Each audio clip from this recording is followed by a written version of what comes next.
Assalamualaikum warahmatullahi wabarakatuh.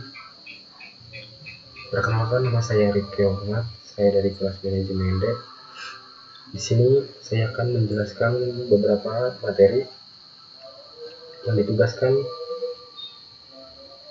untuk pertemuan kedua 11 dan 12. Dan yang pertama saya akan membahas mengenai sistem informasi manajemen dan sistem informasi akuntansi. Di sini sudah dikasih link untuk mencari 2 artikel atau 3 artikel mengenai sistem informasi manajemen dan sistem informasi akuntansi.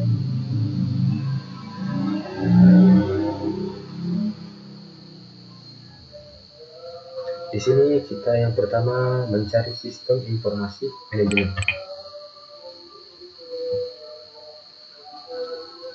Kita pilih salah satu dari beberapa artikel ini.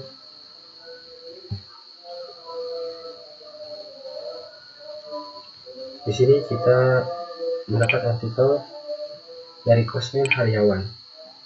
Di sini menjelaskan tentang sistem komputer, adanya hardware, software, brainware. Software terdiri dari software aplikasi, software sistem, adanya perangkat aplikasi umum yang biasa kita gunakan seperti web browser, email, presentation berupa PowerPoint,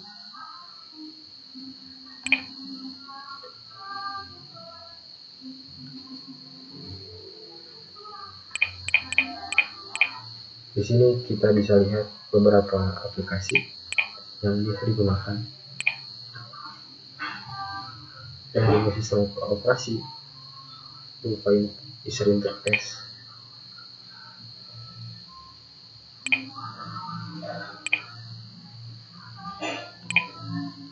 Adanya Microsoft, sistem operasi Microsoft, iOS, Windows 98, Windows NT, Windows XP, dan lain sebagainya. Adanya tentang bahasa pemrograman dari mulai generasi pertama sampai generasi kelima.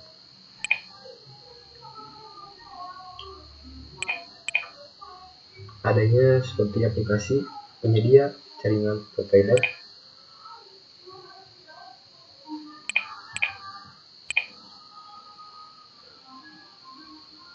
sekian ini penjelasan mengenai sistem informasi manajemen, dan kita sekarang mencari mengenai sistem informasi akuntansi.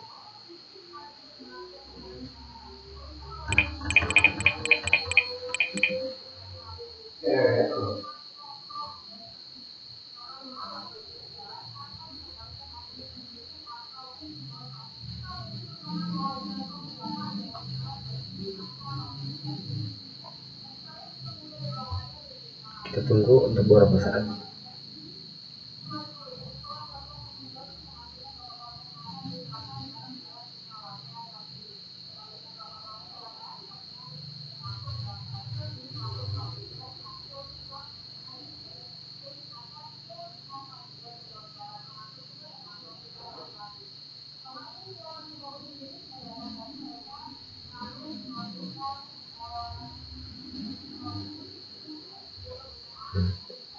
Di sini ada sistem informasi akuntansi dari dosen Imam Sibaweh.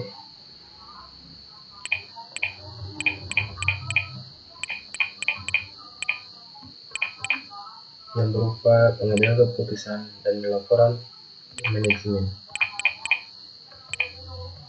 Adanya tentang keputusan manajer,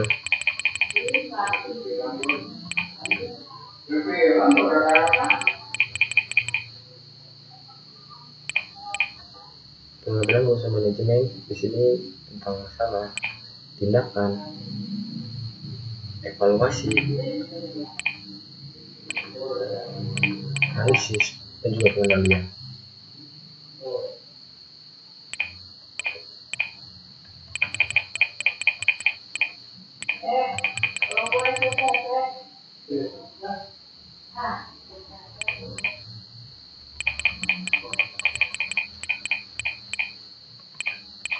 Laporan perencanaan, Ya, bisa dilihat. Sekian untuk informasi manajemen dan sistem informasi akuntansi bisa saya jelaskan.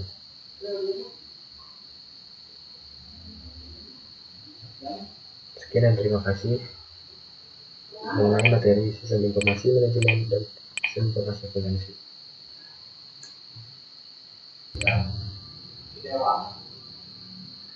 Dan untuk sekarang, di sini saya akan menjelaskan tentang pertemuan ke-11 mengenai beberapa penjelasan. Saya sudah membuat sebuah rangkuman.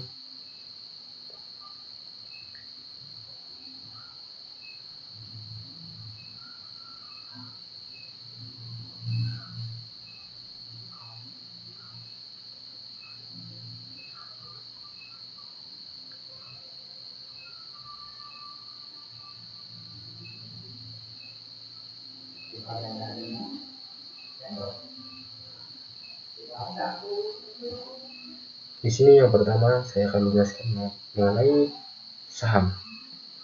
Saham adalah bukti kepemilikan suatu perusahaan yang merupakan klaim atas penghasilan dan kekayaan perseroan atau perusahaan yang sahamnya dapat dibeli di Bursa Efek Indonesia disebut perusahaan tercatat. Saham merupakan salah satu produk pasar modal yang menjadi salah satu instrumen investasi untuk jangka panjang. Dan yang kedua, segmen saham berdasarkan mekanisme perdagangan saham. Pelaksanaan perdagangan efek di bursa dilakukan dengan menggunakan fasilitas ZMEX.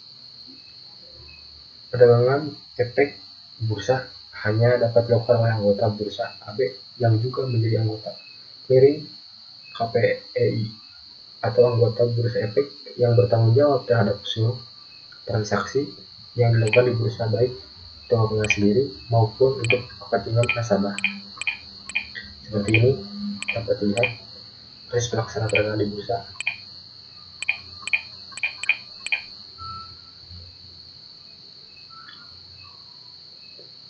Pelaksanaan perdagangan seperti ini, segmen pasar dan penyelesaian transaksi.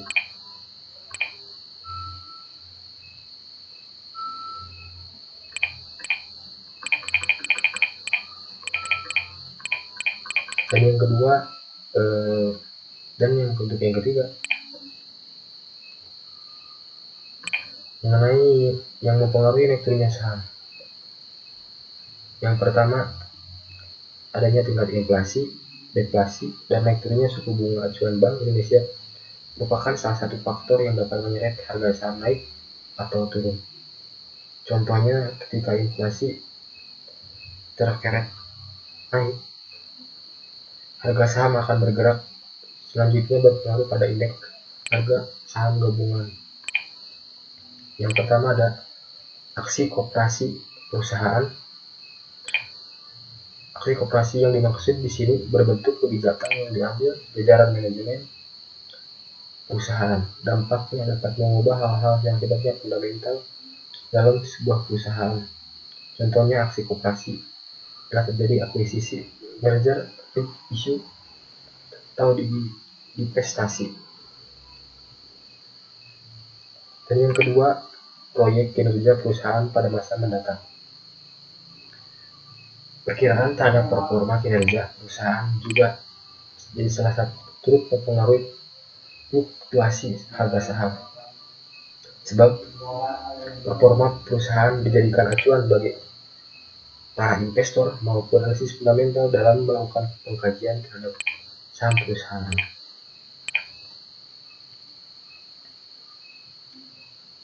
Di beberapa faktor yang menjadi faktor adalah tingkat independen tunai, tingkat rasio utang, rasio nilai buku, dan tingkat laba suatu perusahaan.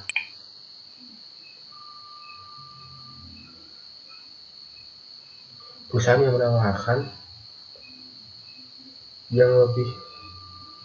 menawarkan independen payout ratio atau DPR yang lebih cenderung besar disukai oleh investor karena bisa memberikan imbal balik yang bagus. Adanya tingkat rasio utang yang memberikan efek signifikan terhadap harga saham. Perusahaan yang memiliki tingkat rasio utang yang tinggi biasanya adalah perusahaan yang sedang bertumbuh. Biasanya perusahaan itu akan mencari dana dari investor. Dan yang ketiga, kebijakan pemerintah. Kebijakan pemerintah juga dapat mempengaruhi harga saham meskipun kebijakan itu masih dalam tahap wacana dan belum terrealisasi. Banyak contohnya dari kebijakan pemerintah yang menimbulkan harga saham seperti kebijakan ekspor-impor, kebijakan perseroan, kebijakan utang, kebijakan penanaman modal asing atau dalam PMA, dan lain sebagainya. Yang keempat, fluktuasi kurs rupiah terhadap mata uang asing. Kuat ataupun lemahnya rupiah terhadap mata uang asing seringkali menjadi penyebab naik turunnya harga saham di bursa secara logika. Ini sangat masuk akal. Konsekuensi dari fluktuasi kurs tersebut bisa berdampak positif maupun negatif bagi perusahaan tertentu, khususnya yang memiliki beban utang berupa mata uang asing.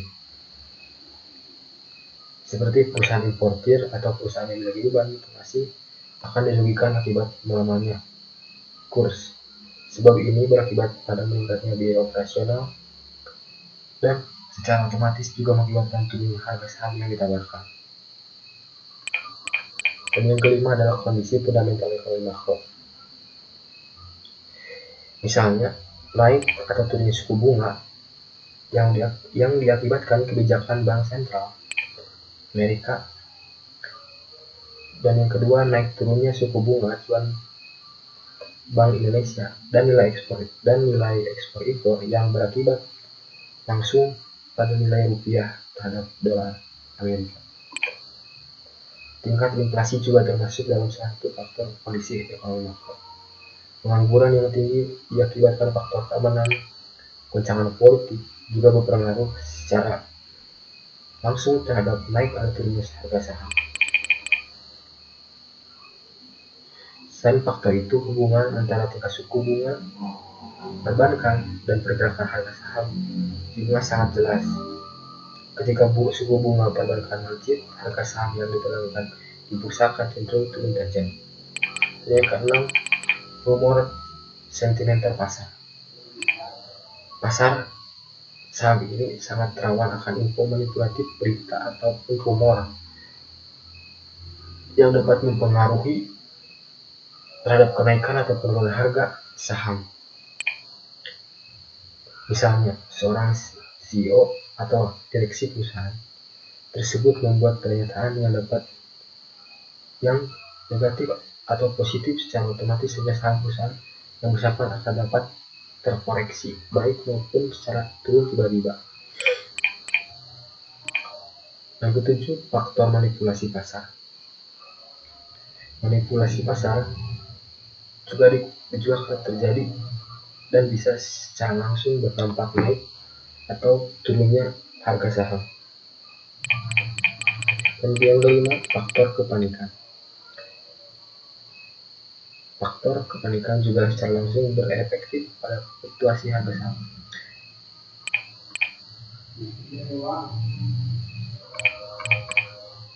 Dan yang keenam ini adalah istilah dalam saham.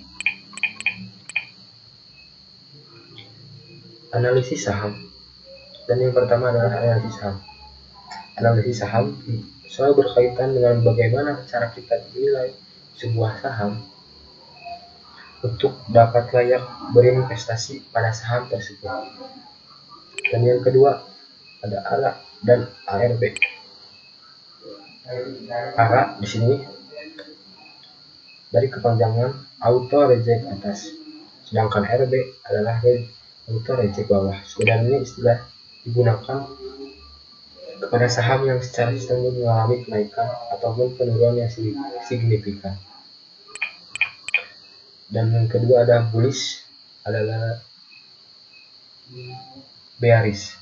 Bullish adalah istilah yang dipakai oleh perusahaan untuk menyebut harga saham yang mengalami peningkatan dan dalam beberapa saat sering dikaitkan dengan tren naik suatu saham dan pada tertentu. Sebaliknya, bearish merupakan istilah yang digunakan untuk saham yang mengalami penurunan dalam beberapa saat. Bearish merupakan istilah yang untuk saham besar yang memiliki pendapatan stabil serta liabilitas dalam jumlah yang cenderung sedikit. Bid-ask. Istilah ini menunjukkan jual beli dalam satu lot pada setiap warga.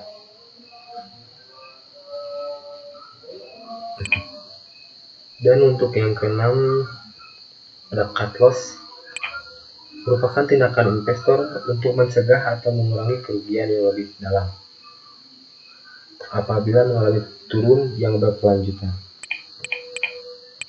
Dan yang ketujuh adalah corporate action, merupakan tindakan dilakukan emiten atau perusahaan terbuka yang akan berdampak secara langsung pada perubahan harga saham. Ada capital gain atau capital loss, istilah yang digunakan untuk selisih beli atau jual dan memperoleh untung dari hasil yang dibeli.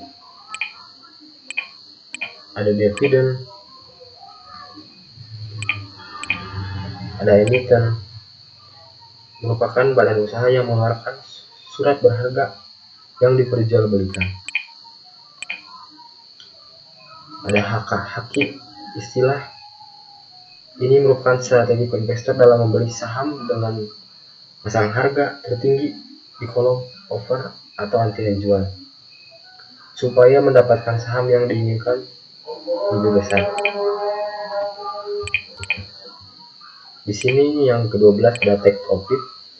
Setiap investor memiliki batasan-batasan keuntungan yang diterima apabila harga saham investor telah mencapai harga tertentu sesuai ekspektasi investor.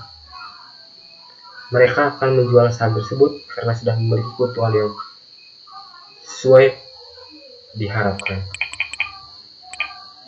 Dan yang ketujuh, di sini akan menjelaskan nabung di bank versus nabung di saham. Menabung di bank dan di saham sama-sama aman.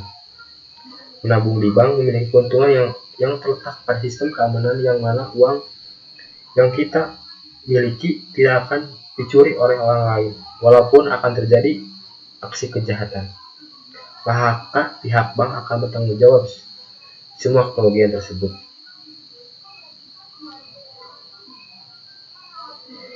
Menabung di saham juga memiliki badan perlindungan yang jelas, yaitu pihak-pihak sekuritas dan juga pihak-pihak penjamin dana investor lainnya. Jadi dalam halnya ini menabung di bank dan saham sama-sama untung. Dan yang kedua, keuntungan menabung di bank lebih kecil ketimbang saham.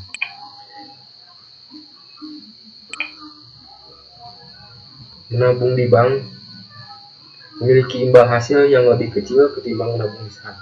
Walaupun terkadang ada juga beberapa investasi di bank yang memiliki atau menarik untuk dicoba dengan imbal yang hasil cukup besar, tetapi tetap saja lebih menguntungkan menabung di saham.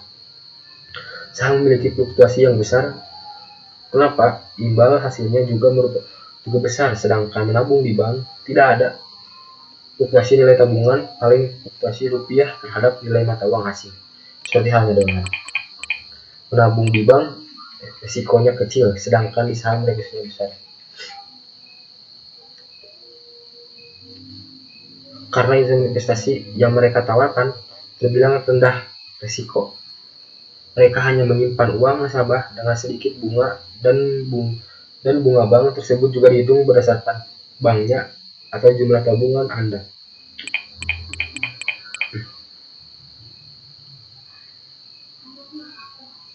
Begitupun jika tabungan Anda besar, maka bunga tabungan Anda akan besar juga.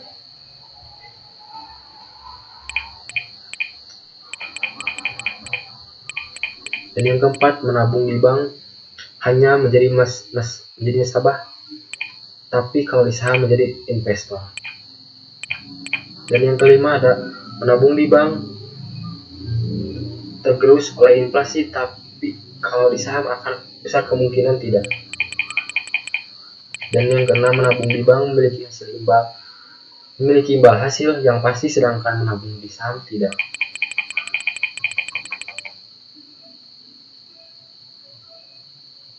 Sekian materi penjelasan untuk pertemuan ke-11.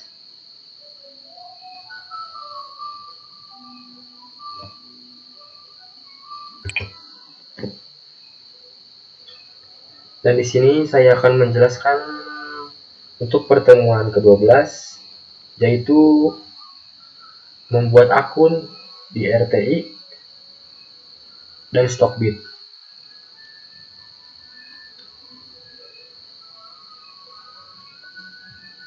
Karena saya di sini menggunakan PC atau laptop, jadi kita memerlukan aplikasi tambahan agar bisa menginstal aplikasi RTI dan Stockbit. Merupakan aplikasi tambahan.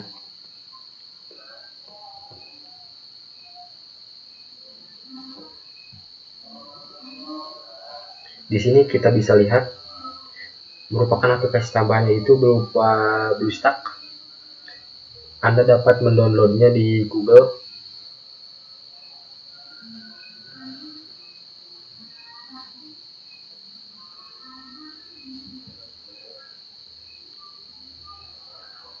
Di sini saya akan membuat akun RTI bisnis secara terlebih dahulu.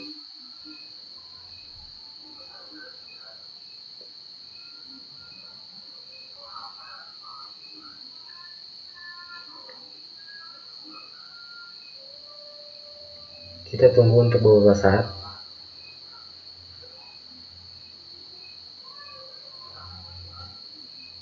Di sini BlueStack itu merupakan aplikasi yang dapat menginstal berupa APK seperti halnya di Play Store.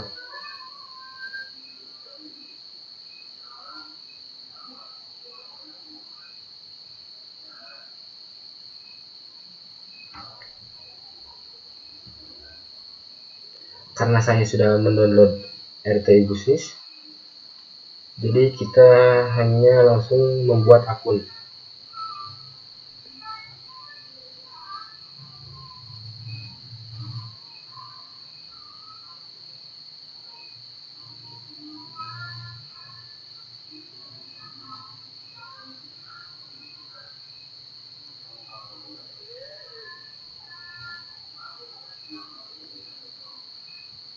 Dan yang pertama kita masuk ke sini, kita register.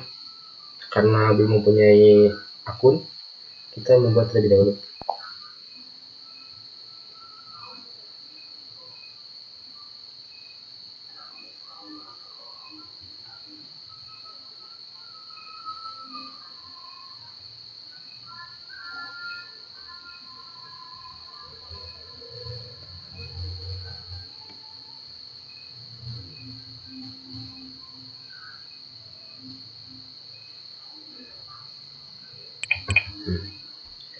Di sini kita dapat memasukkan berupa email.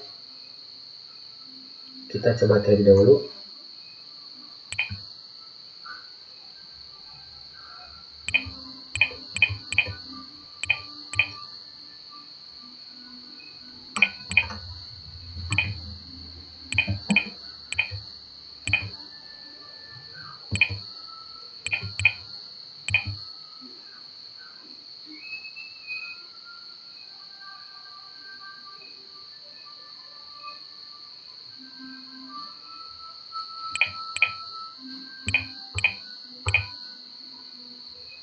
Dan di sini kita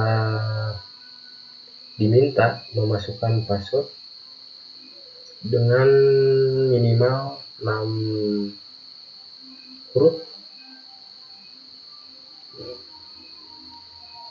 Yang pertama kita harus ada huruf kapital, dan yang kedua kita harus memasukkan sebuah angka. Misalnya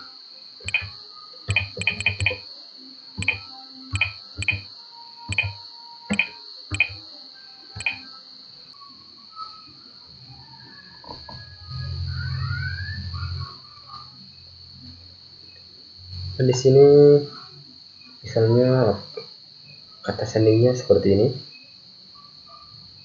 dan yang mobile kita masukkan nomor telepon misalnya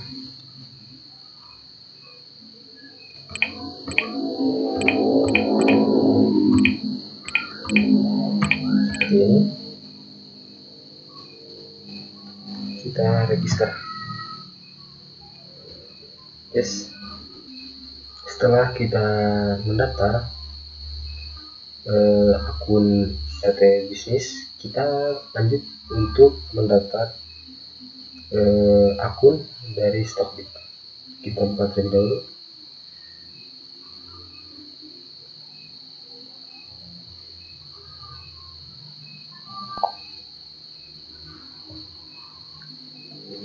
Di sini kita pilih daftar karena kita belum mempunyai akun dari Stockbit. Di sini ada beberapa pilihan: mendaftar dengan menggunakan Google, menggunakan Facebook, dan menggunakan email. Di sini saya akan mendaftar menggunakan email saja. Misalnya ya, email saya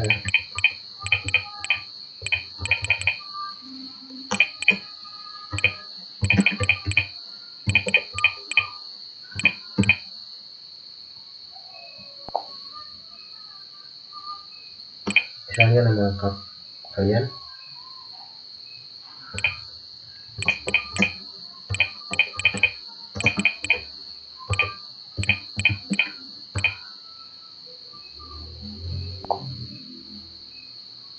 buat username kamu,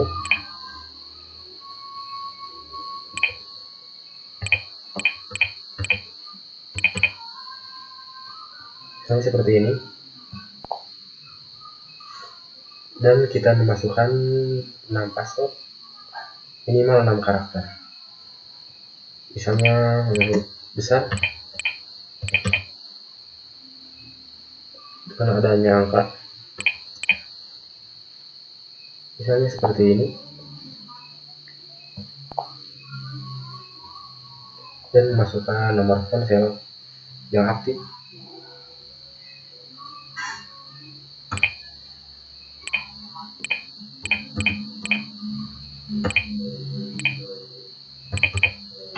Misalnya seperti ini.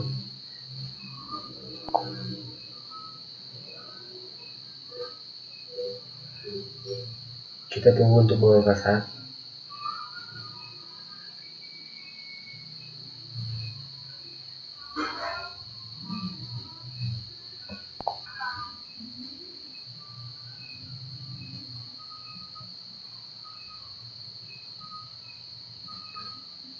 Dan di sini kita menerima kode verifikasi. Setelah itu kita lihat di handphone masing-masing.